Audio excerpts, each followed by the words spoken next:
திரு வருகை காலம் 11ஆம் நாள்.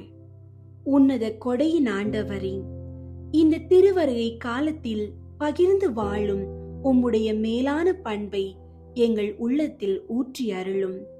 சுயநலமும் அச்சமும் எங்களை சுருக்கி விடாமல் எங்கள் வளங்களையும் நேரத்தையும் திறமைகளையும் தேவையில் உள்ளவர்களுடன் தாராளமாக பகிர்ந்து கொடுக்க எங்களுக்கு தைரியம் தாரும்.